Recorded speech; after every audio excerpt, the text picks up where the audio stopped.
Hello students, science में हम chapter 4 heat के बारे में स्टडी कर रहे हैं। अब तक इस चैप्टर में हम स्टडी कर चुके हैं कि ऑब्जेक्ट की हॉटनेस का पता लगाने के लिए थर्मामीटर का यूज किया जाता है, उसका टेम्परेचर फाइंड किया जाता है। बॉडी का टेम्परेचर फाइंड करने के लिए क्लिनिकल थर्मामीटर एंड बाकी अदर ऑब्जेक्ट का टेम्परेचर फाइंड करने के लिए लेबोरेटरी थर्मामीटर का यूज होता है। दोनों में कुछ सिमिलरिटीज़ हैं, दोनों थर्मामीटर में कुछ डिफरेंसेस भी हैं। और आजकल क्लिनिकल थर्मामीटर, डिजिटल थर्मामीटर भी यूज होने लगे हैं। आज हम रीड करेंगे पैराग्राफ 4.4 ट्रांसफ़र ऑफ हीट, कि हीट का ट्रांसफ़र किस तरह से होता है, यानी one place to another place किस तरह से हीट ट्रांसफ़र होती है। You might have observed that a frying pan becomes hot when kept on a flame. It is because the heat passes from the flame to the utensil. When the pan is removed from the fire, it slowly cools down. Why does it cool down?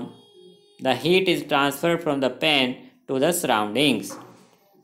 So, you can understand that in both cases, the heat flows from a hotter object to a cooler object. कि students, अगर हम frying pan जिसमें खाना गर्म करते हैं उसे flame के ऊपर जब रखा जाता है तो फ्लेम उसे हीट पास करती है और वो यूटेंसिल हॉट हो जाता है। लेकिन जब हम उसे फ्लेम से उतार लेते हैं, रिमूव कर देते हैं, वह धीरे धीरे कूल डाउन होना स्टार्ट हो जाता है।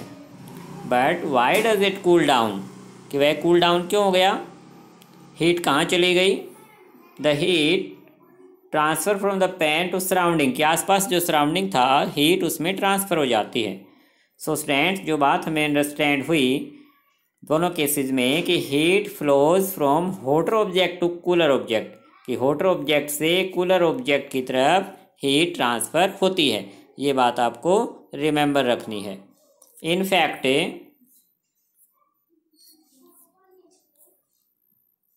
इन all cases heat flows from a hotter object to a cooler object. कि स्टूडेंट्स, जो हीट है वो फ्लो करती है हॉटर ऑब्जेक्ट से कूलर ऑब्जेक्ट की तरफ। पहली ask, does it mean that heat will not be transferred if the temperature of two object is the same? कि स्टूडेंट्स, हमने क्या सीखा कि जो हीट है वो कैसे ट्रांसफ़र हो रही है, हॉटर ऑब्जेक्ट से कूलर ऑब्जेक्ट की तरफ हीट जाती है। तो पहले के माइंड में आया तो क्या इसका मीनिंग यह निकला कि heat will not be transfer, कि हीट ट्रांसफ़र नहीं होगी if the temperature of two objects is same. यदि दोनों ऑब्जेक्ट का टेम्परेचर सेम है तो स्टूडेंट्स हीट ट्रांसफ़र नहीं होगी। क्योंकि हीट कब ट्रांसफ़र होती है? हॉटर ऑब्जेक्ट से कूलर ऑब्जेक्ट की तरफ। हाउ डज हीट फ्लो, कि फ़्लो कैसे करती है, इसको समझने के लिए लेट अस इन्वेस्टिगेट। एक एक्टिविटी से समझते हैं। एक्टिविटी 4.6, टेक ए रोड और flat strip of a metal, say of aluminium or iron. Fix a few small wax pieces on the road. These pieces should be at nearly equal distances. Figure 4.7. Clamp the rod to a stand. If you do not find a stand, you can put one end of the rod in between bricks. Now heat the other end of the rod and observe. कि figure 4.7 में जैसे दिखा रखा student, हमने एक metallic road ली। ये metal से बनी, जैसे आयरन से बनी हुई कोई मेटलिक रोड है। इस पर हमने ये वैक्स के पीसेज सेम डिस्टेंस पर चिपका रखे हैं, स्टिक कर रखे हैं वैक्स के पीसेज जो मोम होता है, और उसका एक सिरा दो ब्रिक्स के बीच में लगा दिया ताकि वो रोड सीधी रहे, और दूसरे सिरे पर एक कैंडल बर्न करके रखी गई है ताकि वो उसे हीट दे। तो इस तरह से हम देख सकते हैं, ऑब्जर्व कर सकते हैं कि क्या होने लग रहा है कि जो वैक्स है वो धीरे धीरे मेल्ट होके नीचे गिर रहा है। What happens to the wax pieces? Do these pieces begin to fall? Which piece falls the first? So students mind में जो हमने जो ऑब्जर्व किया उसमें क्या देखा कि जो वैक्स पीसेज हैं उनके साथ क्या हुआ कि वो फॉल डाउन नीचे गिरने स्टार्ट हो गई। और विच पीस कौन सा पीस सबसे पहले नीचे गिरा? जो हॉट एंड से सबसे नियर है वो पीस सबसे नीचे फर्स्ट गिरेगा मेल्ट होके। फिर हीट धीरे धीरे सेकंड पीस की तरफ जाएगी और वो मेल्ट होना स्टार्ट हो जाएगा। तो स्टूडेंट्स इस तरह से हीट धीरे धीरे ट्रांसफ़र होनी स्टार्ट हो जाती है। ये हॉटर एंड है, ये कोल्डर एंड है। तो हॉट से कोल्ड की तरफ हीट ट्रांसफ़र होती है। Do you think that heat is transferred from the end nearest to the flame to the other end? कि हीट जो स्टैंड फ्लेम के नियरेस्ट एंड से अदर एंड की तरफ ट्रांसफ़र हो रही है। The process by which heat is transferred from the hotter to the colder end of an object is known as a conduction.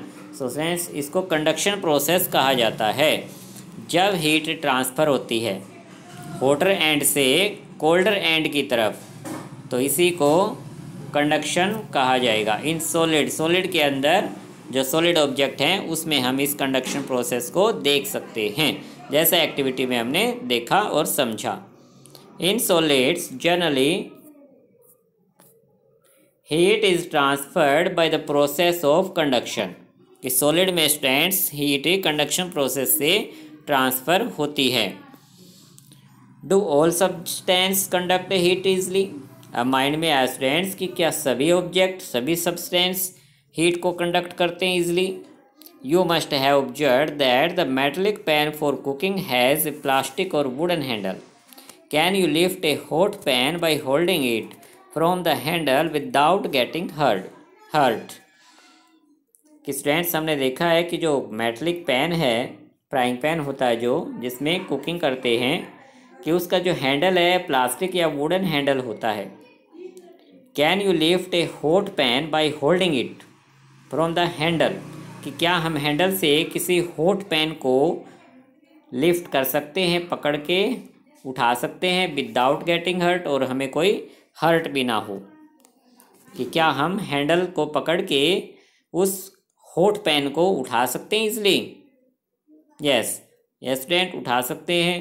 तो इससे मतलब निकलता है कि ऑल सब्सटेंस कंडक्ट हीट नहीं करते, हीट को ईजिली कंडक्ट नहीं करते, उनमें सभी में कंडक्शन प्रोसेस ईजिली नहीं होती है। ओनली जो मेटल्स होती है मेटल्स में कंडक्शन प्रोसेस ईजिली हो जाती है। बाकी जो ऑब्जेक्ट हैं उनमें जैसे प्लास्टिक एंड वुड में ईजिली कंडक्ट नहीं होती, जिसे हम एक्टिविटी 4.7 से समझ सकेंगे। Heat water in a small pan or a beaker. Collect some articles such as steel spoon, plastic scale, pencil and divider. Dip one end of each of these articles in hot water. Figure 4.8 कि जैसा student figure 4.8 में दिखाया गया है conduction process को देखने के लिए कि क्या वो सभी ऑब्जेक्ट में सेम रहती है या नहीं। फिगर 4.8 का जो हेडिंग है क्या है? Conduction of heat by different material. कि अलग अलग मटेरियल से बनने वाले जो ऑब्जेक्ट हैं सॉलिड ऑब्जेक्ट उनमें हीट का कंडक्शन देखेंगे। कि एक कंटेनर में हमने हॉट वाटर लिया है, उस हॉट वाटर में एक स्टील की स्पून, एक प्लास्टिक स्केल, एक पेंसिल और एक डिवाइडर डाला हुआ है। और फिर थोड़ी देर बाद वेट करते हैं, wait for a few minutes, touch the other end, enter your observation in table 4.3। कि हम इन ऑब्जेक्ट्स का जो दूसरा सिरा है उसको टच करके देखते हैं थोड़ी देर बाद, और अपने ऑब्जर्वेशन हम फिगर 4.3 टेबल 4.3 में फिल कर लेंगे, जिसमें स्टील स्पून के बारे में फिल किया हुआ है। कि स्टील स्पून जो आर्टिकल है, स्टील स्पून आर्टिकल यानी ऑब्जेक्ट या सब्सटेंस जो है स्टील स्पून के बारे में, material with which the article is made of. कि ये जो स्टील स्पून आर्टिकल है किस मटेरियल से बना है? मेटल से बना है। Does the other and get hot, yes और नो? कि येस कि इसका जो अदर एंड है वो हॉट हो जाएगा, क्योंकि ये मेटल मटेरियल से बना है और मेटल में से हीट इजीली कंडक्ट हो जाती है। Second article student plastic scale, इसमें लिखेंगे हम प्लास्टिक स्केल। अब प्लास्टिक स्केल किस मटेरियल से बना है आपको यहाँ फिल करना है और अपना ऑब्जर्वेशन बताना है कि does the other and get hot, yes और नो में, कि क्या उसका प्लास्टिक स्केल का दूसरा सिरा हॉट हो जाएगा या नहीं। इसके बाद हम इसे टेबल को नीचे बढ़ा सकते हैं एक कॉलम और इसमें पेंसिल लिखेंगे, क्योंकि हमने पेंसिल भी डिप की हुई है। पेंसिल किस मटेरियल से बनी है, वुड से बनी है, और उसके बारे में क्या रिजल्ट आएगा आपको इसमें फिल कर लेना है। इसके बाद स्टूडेंट्स जो रिजल्ट निकला, the materials which allow heat to pass through them easily are conductors of heat. कि स्टूडेंट्स इस बेस पर हम कह सकते हैं कि जो मटेरियल्स अपने में से हीट को ईजली पास कर देते हैं, ईजली पास होने देते हैं, उनको कंडक्टर्स ऑफ हीट कहा जाता है। For example aluminium, iron, copper, ये सभी मेटल्स हैं स्टूडेंट्स। सो मेटल्स में से हीट इजीली पास हो जाती हैं तो मेटल्स कंडक्टर्स ऑफ हीट कहलाते हैं। The materials which do not allow heat to pass through them easily are poor conductors of heat such as plastic and wood. Poor conductors are known as insulator. इसके अलावा student जिनमें से heat easily pass नहीं होती उनको poor conductor कहते हैं, कि वो पुअर कंडक्टर ऑफ हीट हैं। इसके एग्जांपल हैं plastic and would. Plastic would में से हीट इजीली पास नहीं होती, इसीलिए फ्राइंग पैन पर प्लास्टिक या वुड का हैंडल लगा होता है जिसे हम इजीली पकड़ सकते हैं। सो स्टूडेंट्स पुअर कंडक्टर को इंसुलेटर भी कहा जाता है। सो स्टूडेंट आज आपको यहाँ तक रिवाइज कर लेना है और नेक्स्ट टाइम हम आगे स्टडी करेंगे। Okay student, thank you.